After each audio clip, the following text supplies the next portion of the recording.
Sports cars are not necessarily the segment you typically associate with the brand Mercedes-Maybach, but that is a new reality, and it's one that excites us because the car becomes extremely special the minute it wears that badge. That is one of the big reasons why we are here in Udaipur in Rajasthan for the launch of a very special new model from Maybach, and I'm very lucky to have Daniel Lescow, who heads the brand globally, joining me here for a special conversation. Appreciate your time and thank you so much for joining us. Thank you for coming here. Now, it's a special car that brings us all here, as I said at the top. The idea of an SL badge going with the Maybach brand, it's not something we would have conceived a few years ago. That's the best place to start. Where did that idea come from, and why did you feel the need for separating this product from what was already maybe an AMG model? Allow me to go back a little bit in the history of the Maybach brand. In the early 19th century, when Maybach started, it quickly became an expression of style and status. But back then, already in the very early days, Maybach built not only the engine and the chassis for grand touring cars, but already back then for open-top two-seaters. So we took that piece of history and we combined it with many questions and requirements from customer and fans when the brand could offer an open-top two-seater. And that is what we then worked on, and we took the existing SL as a basis.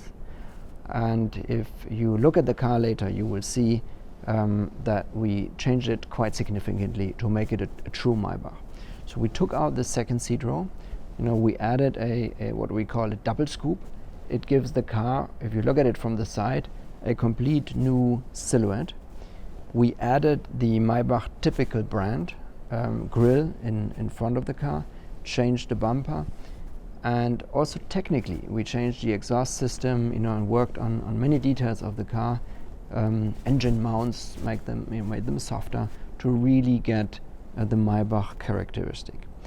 But what's also important to Maybach brand is the craftsmanship perspective, and that we took the hood of the car with an industrial innovation, a printing of the Maybach logo on the hood, and this is done in a very, very manual process. So it's printed and then it's sanded by hand, clear coat, sanding again, clear coat to give it that depth and really make it a piece of craftsmanship. It's optional, so for customers that think that might be a little bit too much, they can leave it out. But so far, we see from those markets where we have introduced the car already, quite a good response. Yeah, I would imagine most people would want that because it's so special and exclusive. Those are two words of many, of course, that you could associate with the brand. The work that's been done on the car, you're right, it's very obvious that it's, even at Pebble Beach, I remember the reaction was very evocative. It wasn't about, nobody questioned the intent, I think, behind it. The customer profile changes perhaps a little bit. And does that excite you from not just an Indian perspective, but other markets as well? Because again, typically Maybach, over the last few years especially, has been like a chauffeur-driven experience, but this becomes self-driven for sure. Is that a new profile of people opening up, or is it the same customer but now choosing to drive? The feedback that we get from our customers is that many are excited about it. Maybach customers are obviously very different, from around the world. But I think one thing that's really uniting them is that many of the Maybach customer, they want to express their lifestyle, their individuality through the choice of the vehicle. And that is not changing with the SL, but it gives the customer really the opportunity to move, as you said, from not always, but often, chauffeur driving into the driver's seat.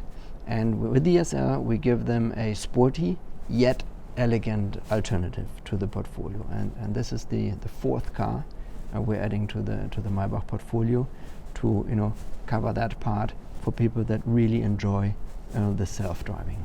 It is a nice wide range of products you now have, and of course, in the last few years especially, we have seen very different kinds of market spaces opening up where there are customers. It's not just about the obvious thing. Like if you look back a decade, people would talk about China in a big way, but today it's about the kind of consumer. You know, you've seen a lot of people who are self-made. There are a lot of more entrepreneurial buyers who are possibly coming into the mix. It's not just about legacy wealth, but the reason I ask this question is that I would love to know from you the kind of experience you've had with electrification.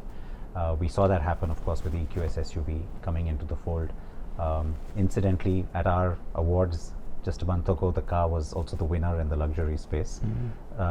This does it bring a different interest, let's say, in the brand, because it's also one about technology and not just about performance or not just about luxury. Yes, you're absolutely right. And actually, what you are touching is, also one of the foundation of the Mercedes-Maybach brand, because that brand is really the combination of Mercedes and Maybach, or in other words, for us and the customer important, the combination of the always latest top technology from Mercedes in combination with that extra touch of luxury from Maybach. When we launched the electric car, the first electric Maybach, not long ago actually, we could see that it adds a different perspective to the portfolio of Maybach. Not only because of the fact that it is electric, but actually because it adds to the very quiet, comfortable, smooth driving experience that is important to many of our customers. So it really underlines the driving experience, and it is such a quiet and effortless, smooth ride that for many of the customers this is really an expression also what is important for the Maybach brand. So it perfectly blends in there, and it offers for those customers that seek for an electric alternative, in my view and in many of our customers' view, a very good alternative from Maybach. The experience with that car, though, does it encourage you to maybe look at further specifically electric models? Not just for the reasons that it fits so perfectly with the brand's own attributes, but maybe because there is that kind of demand coming from consumers? With Maybach, we are part of the company's vision of net carbon neutrality by 2039. And the pace of this development is in the end determined by our customers. Therefore, in the portfolio of 4 cars, in the Maybach portfolio of 4 cars, this car plays an important role, and it's our job, it's in the job profile to look for further alternatives in terms of portfolio. But at the moment, we feel very, very comfortable with those 4 models, and we're in the midst of introducing the SL 680 to our customers globally. Which, by the way, I can't wait to drive. But I have to tell you that today I was reminded of a quote I'd heard many years ago as well, when we were covering a Maybach launch many years ago, which was Wilhelm Maybach, who said about if something is good, it should also be beautiful. When you talk about looking for alternatives, one of the interesting things we've seen over the last few years is that luxury is also now equal to a lot of exciting new materials and also to sustainability in many ways. So in the past, when you thought about a brand like Maybach, you would typically think wood and leather. Today, it doesn't necessarily be just that. It could be so many other things. How exciting is that for you? And what sort of a response do you get for things or innovations like that from your customers? For us, it's very important to look at innovations, both from a technical, but also from a craftsmanship perspective, and that plays a role in there. If you look at the leather tanning process, we have now in our offering sustainably tanned leather, which is something that helps to promote our way to a more sustainable future. And that is just one example of an innovation which we are currently searching for how we can bring them into the Maybach offering. This whole move towards sustainability and how it sort of is echoed, let's say, by customers or buyers of luxury. It also opens up a sort of space for experience, not just the product. And I know that's a big part of what, let's say your offering is, bringing people into exclusive experiences and not just exclusive products. In India, what's the kind of potential you see for that? And so lastly, if you can tell us, for the growth of the Maybach nameplate in India, how optimistic are you? For Maybach, we are very much focused on building the brand and creating and increasing the brand awareness. How do we do that? So one part of that is to create dedicated brand spaces for our customers and potential customers to experience the brand. We started with a Maybach atelier in Shanghai a while ago, and then we rolled out what we call Maybach lounges, so dedicated brand spaces in Germany, in South Korea, in the Middle East. We are about to open one in New York City just weeks from now. Actually, in India, we opened one just in the end of last year in Hyderabad, and it's a place in our dealership where customers have the chance not only to experience the product, but really also the whole brand aesthetics around it, including, of course, dedicated and well-trained personnel, to help them in the consultation process. That is not the only experience. That's why we're doing things like this event here tonight, where we offer the whole Maybach range and the ingredients that are also important, our individualization program, the Maybach Manufaktur, and the accessory program, which we call Maybach Icons of Luxury.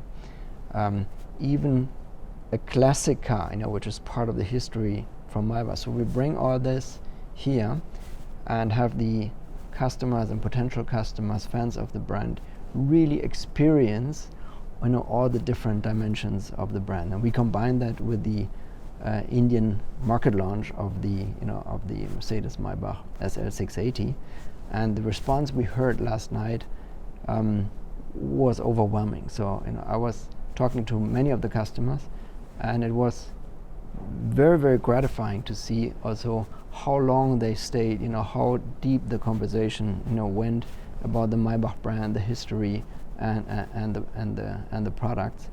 And it's definitely not my last visit to India, and we already talked to the team and made plans how we can develop this further and explore the potential and the opportunities that we see in the Indian market.